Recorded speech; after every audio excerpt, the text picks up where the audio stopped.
Joseph date আমার 5 কোটি টাকার মাল ছিনিয়ে নিয়ে গেল। আন্ডারওয়ার্ল্ডের কাছে কি জবাব দেবো আমি? তোরা সব হাতে চুরি পরে বসে যে ঘরের মধ্যে বসে থাক।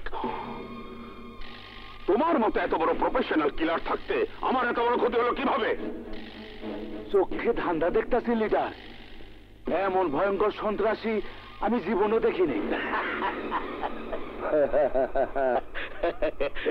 এই বিপ্লব জীবনে কোনোদিন কোনো কাজে ফেল করেনি। তার দুটো কারণ আছে। প্রথম কারণ, এই অস্ত্র তুমি আমার হাতে তুলে দিয়েছিলে। আর দ্বিতীয় কারণটা এখন আমার মনে নেই। পরে বলবো। বার্মা থেকে ফেরার সঙ্গে সঙ্গে তোমার মেসেজ পেয়ে আমি জোসেফকে টার্গেট করি। ব্যাস, নিমিষে খেল খতম। এখানে 5 কোটি টাকার মাল আছে। সাদেক শিকদারের মুখের খাবার এখন আমার হাতের মুঠোয়। মালগুলো জায়গা মতো নিয়ে রাখ। এর একটা প্যাকেটও এদেশে বিক্রি হবে না, সব বিদেশে পাচার করে দেব। কারণ এদেশে যুব সমাজ নেশা আসক্ত হোক, আমি তা চাই না।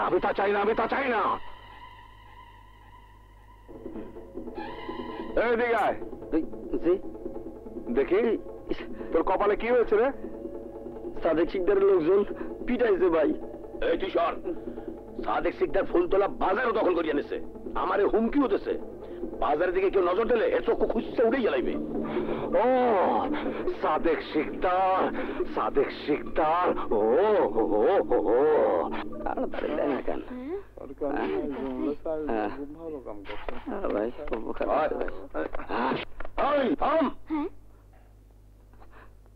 এক দানা চাইলে এখানে বিক্রি হইব না। চাইলের বস্তা সব চেয়ারম্যান সাহেবের গোডাউনে দেব। এমন কাজ করবেন না, তাইলে আমাকে না খেয়ে মরতে হইব। চেয়ারম্যান সাদেক শিকদার আমাকে টাকা দেওয়ার কথা বলছে, টিন দেওয়ার কথা বলছে, বাঁশ দেওয়ার কথা বলছে, কিছু দেয়নি। বাঁশ দেওয়ার লেগেই তো আমরা আইছি, বুঝতে পারস নাই? ওই তোরা খাড়া আসিস কেন? এই কলা বদ আওয়াজ করলো কোন হারারে? এই জানোয়ারের বাচ্চা, প্রতিবাদ আমি করেছি। তার দুটো কারণ আছে। প্রথম কারণ হলো গরিবের মুখের খাবার কেড়ে নেওয়া আমি পছন্দ করি না। আর দ্বিতীয় কারণটা এখন আমার মনে নেই, আমি পরে বলবো। সবাই মিলা মাসি মাইরা হাতে গন্ধ করে লাভ নাই। ওই হালার লেগা আমি একাই যথেষ্ট।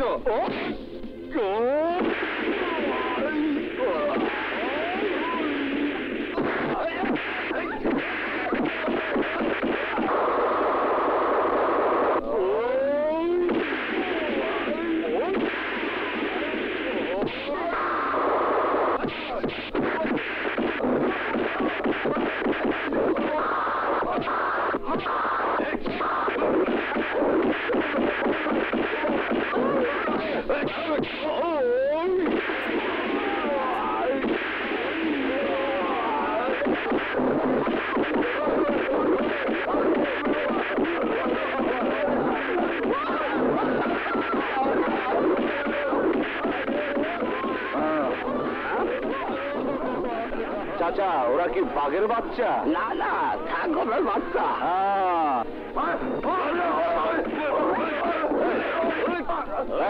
চল, একজন আরেকজনকে ঘাড়ে তোল। সাদেক শিকদারকে গিয়ে বলিস এই মার্কেটের দখল আজ থেকে বিপ্লবের চাপ। এদেশে সবাই ভালো করেই জানে নীলা এই সাদেক শিকদারের একমাত্র মেয়ে। ছোটবেলা থেকে আমি ওকে লন্ডনে রেখে মানুষ করেছি। লেখাপড়া শিখে মানুষের মতো মানুষ হয়ে আগামী সপ্তাহে ও দেশে ফিরছে। বস, আমি শুনছি লন্ডনের মানুষ খালি ইংরেজিতে কথা কয়। শুধু লন্ডনের মানুষ না, আমার মেয়েও ইংরেজিতে কথা বলে। শোনো, বাড়িঘর সব পরিষ্কার পরিচ্ছন্ন করে রাখবে। একেবারে লন্ডনের বাড়ির মতো, তাই না বস?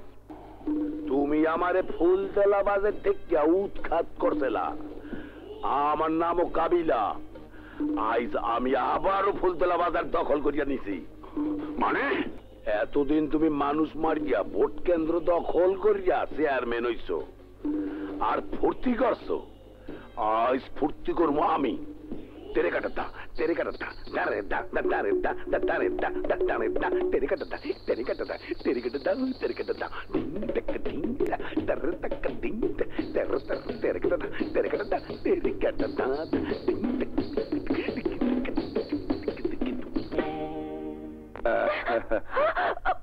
কি করছেন? তোমার মতো রূপসী মেয়ে আমি জীবনও দেখি নাই। আমার দিলে তুমি আগুন ধরায় দিছো। অনেক টাকা দেব, চলো আজ রাতটা তুমি আমার লগে থাকবা। আমি বাইজি হতে পারি, কিন্তু দেহ ব্যবসা করি না। আরে বাইজি মানেই তো বেশ্যা। চল। আরে হরো কি? আরে তোকে আমি গুলি করে মারতাম, শুধু প্রথমবার বলে তুই বেঁচে গেলি।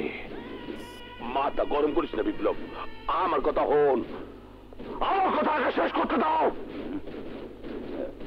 আমি সন্ত্রাস করি, সন্ত্রাসীদের বিরুদ্ধে অসহায় মানুষের উপর জুলুম করা আমি পছন্দ করি না। জীবিকার প্রয়োজনে ভাগ্যকে বাইজি বানিয়েছে।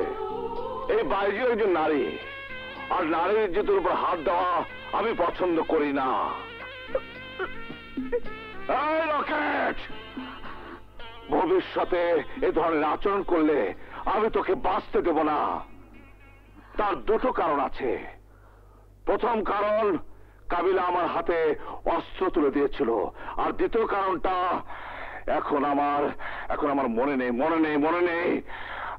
পরে বলবো। আয় দিলি তো বিপ্লবের সেক্টরিয়ার সাথে যা, অহন বুঝবি। গুলি খাই মারলে আমার দোষ দিতে পারবি না। যাও মা, তুমি ঘরে যাও। আবার ফোন দিলি কেটা?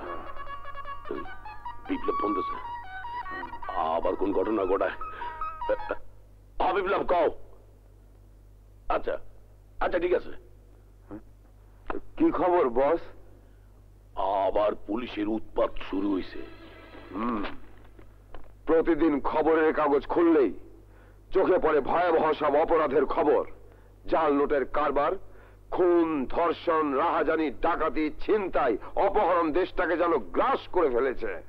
র্যাব, চিতা, কোবরা টিম নামানোর পর শীর্ষ সন্ত্রাসীরা গা ঢাকা দিয়েছে। ক্রস ফায়ারে মারাও গেছে বেশ কিছু সন্ত্রাসী। গোয়েন্দা বিভাগের ধারণা, টোকাইরাও আজকাল ভারী অস্ত্র বহন করছে। এ অবস্থা কিছুতেই চলতে দেওয়া যায় না। স্যার, আমাদের কাছে রিপোর্ট আছে বিপ্লব নামের একজন শীর্ষ সন্ত্রাসী ফুলতলা এলাকায় ভয়ের কারণ হয়ে দাঁড়িয়েছে, কিন্তু ওর বিরুদ্ধে অপরাধের কোনো সুস্পষ্ট প্রমাণ আজও পুলিশ সংগ্রহ করতে পারেনি। পারতে হবে। একটা কথা মনে রাখবেন, পুলিশ জনগণের সেবক। অপরাধ দমনে ব্যর্থ হলে জনগণ পুলিশের ওপর থেকে আস্থা হারিয়ে ফেলবে। বসুন। স্যার, আমি বুঝতে পারছি সন্ত্রাসী বিপ্লবকে ট্রেস আউট করতে হলে একজন শক্তিশালী অফিসার দরকার। তাই এই মুহূর্তে আমি সিদ্ধান্ত নিচ্ছি, যাকে সেখানে পাঠাবো তার শক্তি ও বুদ্ধি অসাধারণ। তিনি হচ্ছেন এএসপি রকিব। এই তোমরা এদিকে যাও। তোমরা এই পাশে। ওকে। এই তোমরা এদিকে যাও। জি স্যার। এই ঘরটা তল্লাশি করো। জি স্যার। পালা।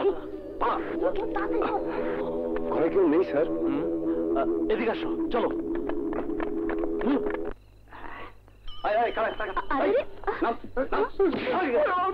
কি কি আছে বাড়ি কাজ? চলে কাজ নাহলে তোর স্কুল একদম।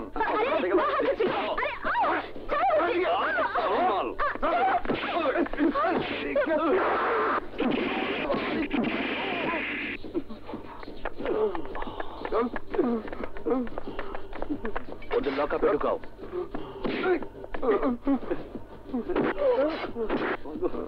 শোনো, কেসটা ফাইল করে কোর্টে চালান করে দাও। Okay sir.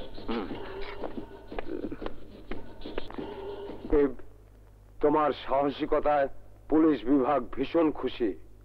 আমার বিশ্বাস অল্প দিনের মধ্যেই তুমি সমস্ত এলাকা অপরাধ মুক্ত করে পুলিশ বিভাগের সুনাম বৃদ্ধি করবে। দোয়া করবেন sir. God bless you my son. Thank you sir.